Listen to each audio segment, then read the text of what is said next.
ನಮಸ್ಕಾರ ಸ್ನೇಹಿತರೆ. ಇವತ್ತೊಂದು ನಾನು ಒಂದು ವಿಶೇಷ ಅನುಭವ ನಿಮ್ಮ ಮುಂದೆ ಹಂಚ್ಕೊಳ್ಳೋಣ ಅಂತ ಬಂದಿದ್ದೀನಿ. ಇವತ್ತು ನಮ್ಮ ಆಫೀಸಿಂದ ನಾನು ದೊಡ್ಡಬಳ್ಳಾಪುರ ಇಂಡಸ್ಟ್ರಿಯಲ್ ಏರಿಯಾಗೆ ಹೋಗಬೇಕಾಗಿತ್ತು. ನಮ್ಮ ಆಫೀಸ್ ಕ್ಯಾಬ್ನ ಅಲ್ಲೇ ಬುಕ್ ಮಾಡಿದೆ. ಬುಕ್ ಮಾಡಿಬಿಟ್ಟು ಅದರೊಳಗಡೆ ಕೂತ್ಕೊಂಡ್ಬಿಟ್ಟು ನಾನು ಜರ್ನಿ ಸ್ಟಾರ್ಟ್ ಮಾಡಿದೆ. ನಾನು ಗೂಗಲ್ ಮ್ಯಾಪ್ ನೋಡ್ತೀನಿ, ಅದರೊಳಗಡೆಗೆ ಆಲ್ಮೋಸ್ಟು 2.5 ಅವರ್ಸ್ ತೋರಿಸ್ತಾ ಇದೆ. ನನಗೆ ತುಂಬ ಬೇಜಾರಾಯಿತು. ಆಲ್ಮೋಸ್ಟ್ ಮಳೆನೂ ಜಿನುಗ್ತಾ ಇತ್ತು, ಟ್ರಾಫಿಕ್ಕು ಹೆವಿ ಸಮಸ್ಯೆ ಇತ್ತು. ನಾನು ಮೇನ್ ಸಿಟಿಯಿಂದ ಅಲ್ಲಿಗೆ ಹೋಗೋದು ತುಂಬ ದೂರನೇ ತೋರಿಸ್ತಾ ಇತ್ತು. ನಾನು ಫ್ರಸ್ಟ್ರೇಷನ್ ವ್ಯಕ್ತಪಡಿಸ್ತಾ ಇದ್ದೆ. ನಮ್ಮ ಡ್ರೈವರು ಅವರು ಒಂಥರ ಏನು ಓದಿಲ್ದಿರೋ ವ್ಯಕ್ತಿ, 4ನೇ ಕ್ಲಾಸ್ 5ನೇ ಕ್ಲಾಸ್ ಓದಿದ್ದಾರೆ. ಮೂಲತಃ ಅವರು ನಮ್ಮ ಬಳ್ಳಾರಿಯವರು. ಇವತ್ತು ಅವ್ರ ಜೊತೆ ನಾನು ಜರ್ನಿ ಮಾಡಿದ್ದು, ಇವತ್ತು ನನ್ನ ಒಳಗಣ್ಣನ್ನು ತೆರೆಸಿಬಿಟ್ರು ಅವರು. ತುಂಬ ತುಂಬ ಇಂಪಾರ್ಟೆಂಟ್ ಮಾಹಿತಿ ಕೊಟ್ಟಿದ್ದಾರೆ. ನಾನು ನಿಮ್ಮ ಮುಂದೆ ಶೇರ್ ಮಾಡ್ಕೊಡ್ತೀನಿ. ದಯವಿಟ್ಟು ಈ ವಿಡಿಯೋ ಮುಗಿಯೋವರೆಗೂ ಎಲ್ಲೂ ಸ್ಕಿಪ್ ಮಾಡಿದೆ ಕಂಪ್ಲೀಟ್ ವಿಡಿಯೋ ನೋಡಿ. ಏನೋ ಒಂದು ಹೊಸದಾಗಿ ನೀವು ತಿಳ್ಕೊಳ್ತೀರಾ. ಓಕೆ, ಏನಾಯಿತು ಅಂದರೆ, ನಾನು ಜಸ್ಟ್ ಹೀಗೆ ಗೊಣಗಾಡೋದಕ್ಕೆ ನಾರ್ಮಲಿ ಸ್ಟಾರ್ಟ್ ಮಾಡಿದೆ. ಏನಣ್ಣ ಇದು, ಎಂಥ ಟ್ರಾಫಿಕ್ ಅಣ್ಣ ಇದು, ಏನಣ್ಣ ಇದಕ್ಕೆಲ್ಲ ಸಮಸ್ಯೆ, ಇದಕ್ಕೆಲ್ಲ ಪರಿಹಾರನೇ ಇಲ್ವೇನಣ್ಣ ಅನ್ನೋ ಥರ ನಾನು ಮಾತು ಸ್ಟಾರ್ಟ್ ಮಾಡಿದೆ. ಸರ್, ಎಲ್ಲಿಂದ ಸರ್ ಪರಿಹಾರ ಸಿಗುತ್ತೆ ಅಂತ ಅವರು ಸ್ಟಾರ್ಟ್ ಮಾಡಿದ್ರು. ಅಲ್ಲಪ್ಪ, ಹಿಂಗೆ ಅಂದ್ಬಿಟ್ರೆ ನಾವು ಪಾಸಿಟಿವ್ ಆಗಿ ಯೋಚನೆ ಮಾಡಬೇಕು, ಎಲ್ಲರೂ ಹಿಂಗೆ ನೆಗೆಟಿವ್ ಆಗಿದ್ರೆ ಯಾವ ಥರಪ್ಪ ಇದು ಅಂತ ನಾನು ಪಾಸಿಟಿವ್ ಆಗೇ ನಾನು ಯೋಚನೆ ಮಾಡ್ತಾ ಇದ್ದೀನಿ ಸರ್. ಬಟ್ ಇಲ್ಲಿಗೆ ನಮ್ಗೆ ಸ್ವಾತಂತ್ರ್ಯ ಬಂದು ಆಲ್ಮೋಸ್ಟ್ 75-80 ವರ್ಷ ಆಗ್ತಾ ಬಂತು ಸರ್. ಎಲ್ಲಿ ಸರ್ ನಮ್ಮದು ಬದಲಾವಣೆ? ಏನು ದಿನ ಮಾಡಿದ್ದೇ ಮಾಡ್ತಾ ಇದ್ರೆ ಸರ್, ಬದಲಾವಣೆ ಎಲ್ಲಿಂದ ಸರ್ ಆಗಬೇಕು ಅಂತ. ಯಾಕಪ್ಪ ಹಿಂಗೆ ಹೇಳ್ತಾ ಇದೆಯಾ? ಅಲ್ಲ ಸರ್, ನಿಮಗೆ ಈ ಸರ್ಕಾರ ಹೆಂಗ್ ನಡೀತದೆ ಗೊತ್ತಾ ನಿಮಗೆ? ಅಲ್ಲಪ್ಪ, ಅದರಲ್ಲಿ ಏನಿದೆ, ಸರ್ಕಾರ ನಡೆಯೋದು, ಸರ್ಕಾರ 5 ವರ್ಷಕ್ಕೊಂದ್ಸಲ ಎಲೆಕ್ಷನ್ ಆಗ್ತದೆ, ಆ ಎಲೆಕ್ಷನ್ ನಾವು ಓಟ್ ಹಾಕ್ತೀವಿ, ಓಟ್ ಹಾಕಿದ್ಮೇಲೆ ಯಾವುದೋ ಒಂದು ಸರ್ಕಾರ ಬರುತ್ತೆ, ಅವರು ನಡೆಸ್ಕೊಂಡು ಹೋಗ್ತಾರೆ. ಅಲ್ಲ ಸರ್, ನಾನು ಅದನ್ನು ಕೇಳ್ತಲ್ಲ ಸರ್, ಸರ್ಕಾರ ಹೆಂಗ್ ನಡೀತದೆ ಗೊತ್ತಾ ನಿಮಗೆ ಅಂದ. ಅದೇ ಬಳ್ಳಾರಿ ಭಾಷೆಯಲ್ಲಿ ಮಾತಾಡಕ್ಕೆ ಸ್ಟಾರ್ಟ್ ಮನುಷ್ಯ. ಹೇಳಿದ್ನಲ್ಲಪ್ಪ ಹಿಂಗೆ ಅದು ಅಂತ ನಾನು ಹೇಳಿದೆ. ನನಗೆ ಒಂಥರ ಆಗ್ತಿದೆ, ಏನು ಆನ್ಸರ್ ಹೇಳಬೇಕು ನನಗೆ ಅರ್ಥ ಆಗ್ತಾಯಿಲ್ಲ. ಸರ್, ನಾನು ಒಂದು ಮಾತು ಹೇಳ್ತೀನಿ, ಬೇಜಾರು ಮಾಡ್ಕೊಬೇಡಿ ಸರ್. ನಾನೊಂದು ಎಕ್ಸ್ಪ್ಲೇನ್ ಮಾಡ್ತೀನಿ ನಿಮಗೆ. ನಿಮ್ಮಷ್ಟು ನಾವು ಓದ್ಕೊಂಡಿಲ್ಲ ಬರ್ಕೊಂಡಿಲ್ಲ ಸರ್, ದಯಮಾಡಿ ನಾನೇನು ಅಧಿಕ ಪ್ರಸಂಗತನ ಮಾಡ್ತೀನಿ ಅಂತ ಅನ್ಕೋಬೇಡಿ. ಜಸ್ಟ್ ಒಂದ್ಸಲ ನಿಮ್ಗೆ ಕೇಳಿ ಸರ್ ನಾನು ಏನು ಹೇಳ್ತೀನಿ ಅಂತ. ಹೇಳಪ್ಪ, ಅದರಲ್ಲೇನಿದೆ. ಅಲ್ಲ ಸರ್, ಇವಾಗ ನಾನು ಮನೆ ಬಿಟ್ಟು ಆಚೆಗೆ ಬರ್ತೀನಿ. ಆಚೆಗೆ ಬಂದರೆ ಸರ್, ಒಂದು ಕಾಫಿ ಟೀ ಕುಡಿದ್ರು ಟ್ಯಾಕ್ಸ್ ಸರ್, ಒಂದು ತಿಂಡಿ ಊಟ ಮಾಡಿದ್ರು ಟ್ಯಾಕ್ಸ್ ಕಟ್ತೀನಿ ಸರ್, ಒಂದು ಸಿಗರೇಟ್ ಸೇದಿದ್ರು ಟ್ಯಾಕ್ಸ್ ಸರ್, ಎಣ್ಣೆ ಹೊಡೆದ್ರು ಟ್ಯಾಕ್ಸ್ ಸರ್, ಒಂದು ಪೆಟ್ರೋಲ್ ಹಾಕ್ಸಿದ್ರು ಡೀಸೆಲ್ ಹಾಕ್ಸಿದ್ರು ಸರ್, ಮನೆಗೆ ವಯಸ್ಸಾದವ್ರಿಗೆ ಮಾತ್ರೆ ತಗೊಂಡು ಹೋಗ್ಬೇಕು ಅಂದ್ರೂ ಟ್ಯಾಕ್ಸ್ ಸರ್. ಅಲ್ಲ ಸರ್, ನಾನು ಒಂದು ಏನೋ ಲೋನ್ ಮಾಡಿಬಿಟ್ಟು ಒಂದು ಗಾಡಿ ಮಾಡ್ಕೊಂಡು ಒಂದು ಸ್ವಿಫ್ಟ್ ಡಿಸೈರು ಆ ಥರದ್ದು ಯಾವ್ದಾನ ಗಾಡಿ ತಗೊಳ್ಳೋಣ ಅಂದರೆ ಅದಕ್ಕೂ ರೋಡ್ ಟ್ಯಾಕ್ಸ್ ಹಾಕ್ತಾರ ಸರ್. ಎಲ್ಲಾದರೂ ಹೋಗ್ಬೇಕು ಅಂದರೆ ಅಲ್ಲಿ ನನಗೆ ಟೋಲ್ ಟ್ಯಾಕ್ಸ್ ಕಟ್ಬಿಟ್ಟು ಹೋಗ್ಬೇಕು ಸರ್ ನಾನು. ಅದಾದ ಮೇಲೆ ನಾನು ಏನು ದುಡಿತೀನಿ ಸರ್, ಅದು ಏನಾದರೂ ನನ್ನ ಒಂದಿಷ್ಟು ಬ್ರ್ಯಾಕೆಟ್ಗಿಂತ ಜಾಸ್ತಿ ನಾನು ದುಡಿದ್ರೆ ಅಲ್ಲೂ ಇನ್ಕಮ್ ಟ್ಯಾಕ್ಸ್ ಕಟ್ತೀನಿ ಸರ್ ನಾನು. ಹೌದಪ್ಪ, ಸರಿಯಪ್ಪ, ಅದರಲ್ಲಿ ಏನಿದೆ? ಅಲ್ಲ ಸರ್, ಇಷ್ಟೆಲ್ಲ ಟ್ಯಾಕ್ಸ್ ಕಟ್ಟೋದು ಯಾರು ಸರ್? ನಾವೇ ಅಪ್ಪ, ಎಲ್ಲ ಜನಗಳು. ಸರ್, ನೀವು ಯಾವತ್ತೂ ಯೋಚನೆ ಮಾಡಿದ್ದೀರಿ ಸರ್ ಈ ಸರ್ಕಾರ ಹೆಂಗೆ ನಡೀತದೆ ಅಂತೇಳಿ? ಇಲ್ಲಪ್ಪ, ನಾನೇನು ಅಂತ ಯೋಚನೆ ಮಾಡಿಲ್ಲ ಸರ್. ನೀವು ಯೋಚನೆ ಮಾಡಿರಿ ಸರ್, ಈ ಒಂದು ಕರ್ನಾಟಕದಲ್ಲಿ 7 ಕೋಟಿ ಜನ ಇದ್ದೀವಿ ಸರ್. ಇಷ್ಟು ಜನದಲ್ಲಿ ಎಲ್ಲರೂ, ನಾನು ಏನು ಹೇಳಿ ಇಷ್ಟೊತ್ತು ಹೇಳಿದೆ ಸರ್, ಎಲ್ಲರೂ ಟ್ಯಾಕ್ಸ್ ಕಟ್ತಾರೆ, ಎಲ್ಲರೂ ಇನ್ಕಮ್ ಟ್ಯಾಕ್ಸ್ ಕಟ್ತಾರೆ ಸರ್. ನಮ್ಮ ಕರ್ನಾಟಕದ ಬಜೆಟ್ ಗೊತ್ತಾ ಸರ್ ನಿಮಗೆ ಅಂದೆ. ನನಗೆ ನಿಜವಾಗ್ಲೂ ಏನು ಹೇಳಬೇಕಂದ್ರೆ, ಇಲ್ಲಪ್ಪ ನನಗೆ ಅಷ್ಟೇ ಐಡಿಯಾ ಇಲ್ಲ, ನನಗೆ ಆ ರಾಜಕೀಯದ ಬಗ್ಗೆ ಅಷ್ಟೇ ಸರ್. ನಮ್ಮ ಕರ್ನಾಟಕದ ಒಂದು ಬಜೆಟ್ ಒಂದು ವರ್ಷಕ್ಕೆ 3 ಲಕ್ಷ ಕೋಟಿ ಆಗ್ತದೆ ಸರ್. 3 ಲಕ್ಷ ಕೋಟಿ ಸರ್. ನಾವು ಕಟ್ಟ ಹಣದಿಂದ ಈ 3 ಲಕ್ಷ ಕೋಟಿ ಏನು ಸಂಗ್ರಹ ಆಗುತ್ತಲ್ಲ ಸರ್, ಇದನ್ನ ಯಾವ ಥರ ನಾವು ಮ್ಯಾನೇಜ್ ಮಾಡಬೇಕು ಅನ್ನೋ ವಿಷಯಕ್ಕೆ ಒಂದು ಸರ್ಕಾರ ನಿರ್ಮಿಸ್ತೀವಿ ಸರ್ ನಾವು. ಅದಕ್ಕೆ 5 ವರ್ಷಕ್ಕೊಂದ್ಸಲ ಎಲೆಕ್ಷನ್ ಸರ್. ಅವ್ರು ಬರ್ತಾರೆ, ಇವ್ರು ಗೆಲ್ತಾರೆ, ಇವ್ರಿಗೆ ಸೋತ್ರೆ ಅವ್ರು ಗೆಲ್ತಾರೆ, ಅವ್ರು ಸೋತ್ರೆ ಇವ್ರು ಗೆಲ್ತಾರೆ, ಇಷ್ಟು ಮಾಡ್ಕೊಂಡು ಹೋಗ್ತೀವಿ ಸರ್. ಅಲ್ಲ ಸರ್, ನನಗೆ ಒಂದು ಅರ್ಥ ಆಗೋದಿಲ್ಲ ಸರ್ ನನಗೆ. ಸರ್, ಮನೆ ಬಿಟ್ಟು ಆಚೆಗೆ ಬಂದರೆ ಸರ್, ಎಲ್ಲಿ ನೋಡಿದ್ರು ಈ ವಾರ್ಡ್ನಲ್ಲಿ ನಮ್ಮ ಅಣ್ಣನ ಬರ್ತಡೇ, ನಮ್ಮ ಅಣ್ಣನಿಗೆ ಜೈವಾಗಲಿ, ನಾಳೆ ಯುಗಾದಿ ಹಬ್ಬದ ಶುಭಾಶಯಗಳು, ಇಲ್ಲ ಕ್ರಿಸ್ಮಸ್ ಶುಭಾಶಯಗಳು, ಇಲ್ಲ ಕರ್ನಾಟಕ ರಾಜ್ಯದ ಇವೇ ಬ್ಯಾನರ್ಗಳು, ಇವೇ ಕಟೌಟ್ಗಳು ಸರ್. ಯಾರಪ್ಪನ ಮನೆ ದುಡ್ಡು ಸರ್ ಇದೆಲ್ಲ? ಸರ್ ನಮ್ಮ ದುಡ್ಡು ಸರ್ ಇದು. 3 ಲಕ್ಷ ಕೋಟಿ ರೂಪಾಯಿನ ಹೆಂಗೆ ಖರ್ಚು ಮಾಡ್ತಿದ್ವಿ ಸರ್? ನಾವು ಯಾವತ್ತನ ಕೇಳಿದ್ವಿ ಸರ್ ಇದನ್ನ ಯಾರಾದರೂ? ಯಾರನ್ನ ಸರ್ ನಿಮ್ಮ ಮನಸ್ಸು ಮುಟ್ಕೊಂಡು ಹೇಳಿ ಸರ್, ಯಾವತ್ತನ ಕೇಳಿದ್ರೆ ಸರ್ ನೀವು ಒಂದ? ನನಗೆ ದಂಗ ಬಡ್ದಂಗೆ ಹೋಯ್ತು. ನನಗೆ ಏನು ಹೇಳಬೇಕು ನಾ ಇವ್ರಿಗೆ ಉತ್ತರ? ಅಲ್ಲ ಸರ್, ಅದು ಬಿಡ್ರಿ ಸರ್. ಸರ್ ನೀವು ರೋಡಲ್ಲಿ ಹೋಗ್ತಾ ಇದ್ರೆ ಎಷ್ಟು ಪಾಟ್ ಹೋಲ್ಗಳು ಸರ್, ಒಂದೊಂದು ಕಣ್ಣಲ್ಲಿ ನೀರು ಬರ್ತದೆ ಸರ್. ನನ್ನ ಗಾಡಿಗೆ ನನ್ನ ಟೈರ್ ಹೋದ್ರೆ ಸರ್, ಆ ಟೈರ್ ಪರ್ಚೇಸ್ ಮಾಡೋದಕ್ಕೂ ಟ್ಯಾಕ್ಸ್ ಕಟ್ಬೇಕು ಸರ್ ನಾನು. ಸರ್ ರೋಡ್ನ ಸರಿ ಮಾಡೋದಕ್ಕೆ ಯಾರ ಹತ್ರ ಸರ್ ಹೋಗಿ ನಾವು ಅಳ್ಬೇಕು ಸರ್? ನಾವು ಇನ್ಶೂರೆನ್ಸ್ ಕಟ್ಟಬೇಕು, ರೋಡ್ಗಳಲ್ಲಿ ಏನನ್ನ ಡ್ಯಾಮೇಜ್ ಆದರೆ ನನ್ನ ಟೈರ್ಗಳು ಚೇಂಜ್ ಮಾಡಬೇಕು, ಇದರ ಮೇಲ್ಗಡೆ ಡೀಸೆಲ್ ಟ್ಯಾಕ್ಸು, ಪೆಟ್ರೋಲ್ ಟ್ಯಾಕ್ಸು, ಇನ್ನೊಂದು ಟ್ಯಾಕ್ಸು ಅಂತ ಹಾಕಿ ಸರ್ ಬಡವ್ರ ಹೊಟ್ಟೆ ಮೇಲೆ ಹೊಡಿತಾ ಇದಾರಲ್ಲ ಸರ್. ಸರ್ ನಾವು ಯಾರು ಕೇಳೋದೇ ಇಲ್ಲಲ್ಲ ಸರ್ ಇದನ್ನ. ಸರ್ 80 ವರ್ಷದಿಂದ ಇದೇ ಮಾಡ್ತಾ ಇದೀವಿ ನಾವು. ಅಲ್ಲಪ್ಪ ಸರಿ ಇದು ಸರ್, ಅದೆಲ್ಲ ಬಿಡ್ರಿ ಸರ್ ನೀವು. ಸರ್ ಸರ್ ಇವ್ರನ್ನ ಓಟ್ ಹಾಕಿ ಯಾರು ಸರ್ ಗೆಲ್ಸಿರೋದು? ಅಲ್ಲಪ್ಪ ನಾವೇ ಗೆಲ್ಸಿರೋದು ಓಟ್ ಹಾಕಿ. ಸರ್ ಇವರು ಮುಖ್ಯಮಂತ್ರಿ ಯಾರಾಗಬೇಕು, ಡೆಪ್ಯೂಟಿ ಮುಖ್ಯಮಂತ್ರಿ ಯಾರಾಗಬೇಕು, ಮಿನಿಸ್ಟ್ರಿ ಯಾರಾಗಬೇಕು, ಯಾರು ಸರ್ ಡಿಸೈಡ್ ಮಾಡ್ಬೇಕಿದ್ದ? ಸರ್ ನಾವು ಓಟ್ ಹಾಕಿದ್ದೀವಿ, ಡೆಲ್ಲಿಗೆ ಹೋಗ್ತಾರೆ ಸರ್ ಇವರು.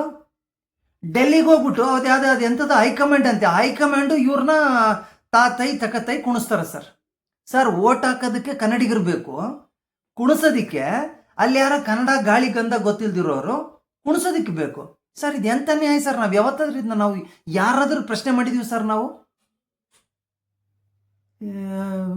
ದೇವರಣಿ ನನಗೆ ಮನಸ್ಸು ಒಂಥರ ಆಗೋಗ್ತಾ ಇದೆ. ಅಲ್ಲಪ್ಪ ಸರಿ ಇಲ್ಲಪ್ಪ, ನಾವು ಯಾರನ್ನ ಪ್ರಶ್ನೆ ಮಾಡಿಲ್ಲಪ್ಪ. ಅಲ್ಲ ಸರ್, ಮತ್ತೆ ಬದಲಾವಣೆ ಅಂತ ಬಡ್ಕಂತೀವಲ್ಲ ಸರ್. ನೀವೇನು ಸರ್ ಗಾಡಿ ಹತ್ತದಿಂದ ರೋಡಿಂಗ್ ಇದೆ, ಟ್ಯಾಕ್ಸ್ ಸರ್. ಒಂದು ದಿವಸನ ನೀವು ಟ್ಯಾಕ್ಸ್ ಕಟ್ತೀರಿ, ಎಲ್ಲ ಕಟ್ತಿರಲ್ಲ ಸರ್. ಎಲ್ಲಾದರೂ ಹೋಗ್ಬಿಟ್ಟು ಏನಾದ್ರು ಕಂಪ್ಲೇಂಟ್ ಬಿಡಿ ಸರ್. ಇವಾಗ ನನಗೇನನ್ನ ನೀರು ಬರ್ತಾ ಇಲ್ಲ, ರೋಡ್ ಸರಿ ಇಲ್ಲ, ಅಲ್ಲಿ ವಿದ್ಯುತ್ ಶಕ್ತಿ ಸರಿ ಇಲ್ಲ, ಇದನ್ನೆಲ್ಲ ನಾನು ಏನನ್ನ ಮಾಡ್ಬೇಕು? ಏನಾದರೂ ಒಂದು ಕಂಪ್ಲೇಂಟ್ ಮಾಡೋದಕ್ಕೆ ಏನಾದರೂ ಕೊಟ್ಟಿದ್ದಾರೆ ಸರ್ ಇವರು? ಸರ್ ಅದು ಕೊಟ್ಟಿಲ್ಲ ಸರ್. ಮತ್ತೆ ಇವ್ರು ಏನು ಮಾಡಕ್ಕೆ ಬಂದಿದೆ ಸರ್? ನನ್ನ 3 ಲಕ್ಷ ಕೋಟಿನ ಮ್ಯಾನೇಜ್ ಮಾಡ್ರಿ ಅಂತ ಇವ್ರು ನಾವು ಆಯ್ಕೆ ಮಾಡಿದರೆ, ಇವ್ರು ಯಾರ್ದೋ ನಮಗೆ ಗೊತ್ತಿಲ್ದಿರೋರ ಕೈ ಆಟದ ಗೊಂಬೆ ಆಗ್ಬಿಟ್ಟು ಅವ್ರು ಹೇಳ್ದಂಗೆ ಕೇಳ್ಕೊಂಡು ಅವ್ರವ್ರ ಅಧಿಕಾರನ ಅವ್ರವ್ರು ಉಳಿಸ್ಕೊಳ್ಳೋದಕ್ಕೆ ಇವರು ಪ್ರಯತ್ನ ಪಡ್ತಿದ್ದಾರೆ ಹೊರತು ಈ ಸಾಮಾನ್ಯ ಜನಗಳಿಗೆ ಒಳ್ಳೇದು ಕೆಟ್ಟದ್ದು ಕೇಳೋದಕ್ಕೆ ಇವ್ರು ಎಲ್ಲಿ ಸರ್ ಇವರಿಗೆ ಟೈಮ್ ಇದೆ? ಹೌದಲ್ಲಪ್ಪ, ನೀನು ಹೇಳ್ತಿರೋದು ಭಾಳ ಕರೆಕ್ಟ್ ಇದೆಯಲ್ಲಪ್ಪ. ಹೌದು ಸರ್. ಸರ್ ಇವಾಗ ನೋಡಿರಿ ಸರ್, ಇವಾಗ ಇಷ್ಟು ಕಷ್ಟಪಟ್ಟು ನಾನು ಗಾಡಿ ಓಡಿಸ್ತೀನಿ, ಇಲ್ಲ ನೀವು ಕಷ್ಟಪಟ್ಟು ನಿಮ್ಮ ಕಾರ್ ಆದರೆ ನೀವು ಗಾಡಿ ಓಡಿಸ್ತೀರಿ, ನಿಮ್ಮ ಕೈಯಿಂದ ದುಡ್ಡು ಕೊಡ್ತೀರಿ, ಕಾರ್ ತಗೊಂತೀರಿ, ಅದಕ್ಕೆ ಟ್ಯಾಕ್ಸ್ ಕಟ್ತೀರಿ, ರೋಡ್ ಟ್ಯಾಕ್ಸ್ ಎಲ್ಲ ಮಾಡಿ, ಪೆಟ್ರೋಲ್ ಹಾಕ್ಸೋಕ್ಕೂ ಟ್ಯಾಕ್ಸ್ ಕಟ್ಟಿ ಕಷ್ಟಪಟ್ಟು ಟ್ರಾಫಿಕಲ್ಲಿ ಹೋಗ್ತೀರಿ. 3 ಅವರ್ ಆಗುತ್ತೆ ಸರ್ 10 ಕಿಲೋಮೀಟ್ರ್ ಹೋಗ್ಬೇಕಂದ್ರೆ ಬೆಂಗಳೂರಲ್ಲಿ.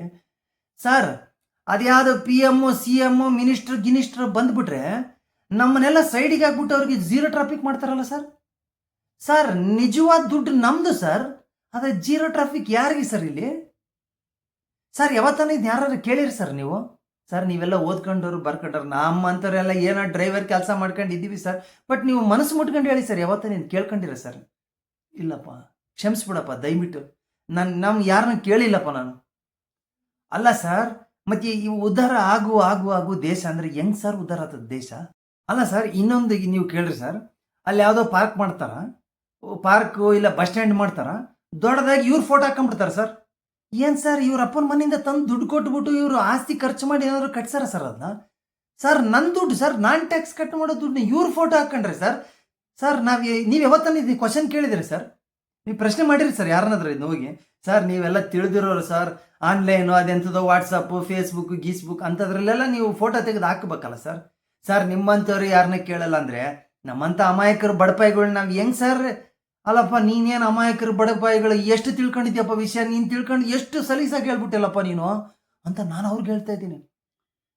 ಅಲ್ಲ ಸತ್ಯ ಅಲ್ವಾ ಸ್ನೇಹಿತರೆ? ನಮ್ಮ ದುಡ್ಡನ್ನ ಯಾರೋ ಅವ್ರ ಫೋಟೋ ಹಾಕ್ಬಿಟ್ಟು ಏನೋ ನನಗೆ ಭಿಕ್ಷೆ ಕೊಟ್ಟಂಗೆ ಬಸ್ ಸ್ಟ್ಯಾಂಡ್ ನಿರ್ಮಿಸಲಾಗಿದೆ, ಇಲ್ಲಿ ಪಾರ್ಕ್ ಮಾಡಲಾಗಿದೆ. ಎಲ್ಲಿ ಸ್ವಾಮಿ ಇದೀವಿ ನಾವು? ಯಾವ ದೇಶದಲ್ಲಿ ಇದೀವಿ ನಾವು? ಕರೆಕ್ಟ್ ಅಲ್ವಾ? ನೀವು ಇಷ್ಟೆಲ್ಲ ಟ್ರಾಫಿಕ್ ಬಗ್ಗೆ ಮಾತಾಡ್ತಿರಲ್ಲ ಸರ್, ನನಗೆ ಇನ್ನೊಂದು ಆನ್ಸರ್ ಹೇಳ್ರಿ ಸರ್. ಅಲ್ಲ ಸರ್, ಈ ಬೆಂಗಳೂರು ಒಂದೇ ತಗೊಳ್ರಿ ಸರ್, ಈ ಬೆಂಗಳೂರಿನಾಗ 1.5 ಕೋಟಿ ಜನಸಂಖ್ಯೆ ಐತೆ ಸರ್. ಸರ್ ದಿನಕ್ಕೆ ಸಾವಿರಾರು ವೆಹಿಕಲ್ಗೂ ರಿಜಿಸ್ಟ್ರೇಷನ್ ಪರ್ಮಿಷನ್ ಕೊಡ್ತಾ ಇದ್ದಾರೆ. ಆ ರೋಡು ಅದನ್ನ ಯಾವುದನ್ನು ಸರಿ ಮಾಡ್ತಾ ಇಲ್ಲ ಸರ್. ಹಿಂಗೆ ಹೋದ್ರೆ ಸರ್ ಮುಂದಿನ 2-3 ವರ್ಷದಲ್ಲಿ ನಾವು ಎಲ್ಲಿಗೆ ಹೋಗ್ತೀವಿ ಸರ್? ನಮ್ಮ ಮಕ್ಕಳು ಮೊಮ್ಮಕ್ ಸರ್ ನಮ್ದು ಮುಗೀತು ಸರ್ ಕತೆ, ಸತ್ಯಾನಾಶ ನಮ್ಮ ಜೀವನ. ನಾವು ಏನು ಯೋಚನೆನೇ ಮಾಡ್ತಾ ಇಲ್ಲ ಸರ್. ಸರ್ ಏನು ದುಡ್ಡು ಇಟ್ಕೊಂಡು ಏನು ಮಾಡ್ತೀರಿ ಸರ್? ಎಲ್ಲ ವಾತಾವರಣನೇ ಕಲುಷಿತ ಆಗ್ಬಿಟ್ಮೇಲೆ ಎಂಥ ದುಡ್ಡು ಇಟ್ಕೊಂಡು ಏನು ಸರ್ ಮಾಡ್ತೀರಿ? ಅಲ್ಲ ಸರ್, ಇದೆಲ್ಲ ಬಿಡ್ರಿ ಸರ್, ನಾವು ಏನು ಓದ್ಲಾರ್ದವ್ರು ನನಗೆ ಒಂದು ಐಡಿಯಾ ಬರ್ತದೆ ಸರ್. ಇವತ್ತು ನೀವು ಏನಾರು ತಿನ್ನಕ್ಕೆ ಬೇಕಂದ್ರೆ ಅದೇನೋ ಜೊಮ್ಯಾಟೊ ಸ್ವಿಗ್ಗಿ ಪಗ್ಗಿ ಅಂತಾರಲ್ಲ ಸರ್, ಅದರಲ್ಲಿ ಆರ್ಡರ್ ಮಾಡ್ತೀವಿ ಸರ್. ನಾವು ಏನಾರ ಇಡ್ಲಿ ಪಡ್ಲಿ ಬೇಕು ಅಂತೇಳಿ ಯಾವಾಗ ಎಮರ್ಜೆನ್ಸಿ ಟೈಮ್ನಲ್ಲಿ. ಅಲ್ಲ ಸರ್, ಅದರಲ್ಲಿ ಅವನು ಎಲ್ಲೆದನ, ಎಲ್ಲಿ ಬಿಟ್ಟು ಬರ್ತಾನ, ಎಲ್ಲಿಗೆ ಹೋತಾನ, ಅದನ್ನು ನೋಡ್ಕೋಬೋದು ಸರ್ ನಾವು. ಇದು ಎಂತ ಸರ್? ಇದು 3 ಲಕ್ಷ ಕೋಟಿ ರೂಪಾಯಿ ಬಜೆಟ್ನ ಇವರು ಮ್ಯಾನೇಜ್ ಮಾಡ್ತಾರ. ಒಂದೊಂದು ರೂಪಾಯಿಗೂ ಇವರು ನಮಗೆ ಲೆಕ್ಕ ತಲುಪಿಸ್ಬೇಕು ಸರ್. ಇವಾಗೆಲ್ಲ ಎಂಥ ಟೆಕ್ನಾಲಜಿ ಎಷ್ಟು ಬಂದಿದೆಯಲ್ಲ ಸರ್, ವಾಟ್ಸಪ್ಪು ಫೇಸ್ಬುಕ್ ಅದರೆಲ್ಲ ಹಾಕಿದರೆ ಜನ ನೋಡ್ಕೊಂತೀವಲ್ಲ ಸರ್. ಏನು ಮಾಡ್ತೀವಿ, ಎಲ್ಲಿ ಖರ್ಚಾಯಿತು, ಏನು ಬೇಕು ಸರ್? ಸರ್ ನಿಮ್ಮಂಥವರೆಲ್ಲ ಪ್ರಜ್ಞಾವಂತರು ಇದ್ದೀರಿ, ನಿಮ್ಮಂಥವರೆಲ್ಲ ಬುದ್ಧಿವಂತರು ಸರ್. ನೀವು ಏನು ಮಾಡ್ಬೇಕು ಸರ್? ನೀವೆಲ್ಲ ಪ್ರಶ್ನೆ ಕೇಳಬೇಕಲ್ಲ ಸರ್ ನೀವು. ಸರ್ ಇಷ್ಟು ದೊಡ್ಡ ಲಕ್ಷಾಂತರ ಕೋಟಿ ಹಣನ ನಾವು ಇನ್ನೊಬ್ಬರು ಬಂದು ನಮ್ಮನ್ನ ಅಗಲ್ ದರೋಡೆ ಮಾಡ್ತಾ ಇದ್ದಾರೆ ಸರ್. ಸರ್ ನೀವೆಲ್ಲ ಸೈಲೆಂಟಾಗಿ ಇದ್ಬಿಟ್ಟು ಏನಪ್ಪ ಇದು ಫ್ರಸ್ಟ್ರೇಷನ್ ಆಗ್ತಾಯಿದೆ, 3 ಅವರ್ ಬೇಕು ಸರ್. ಯಾರಿಂದ ಸರ್ ಆಗಿರೋದು ಇದು?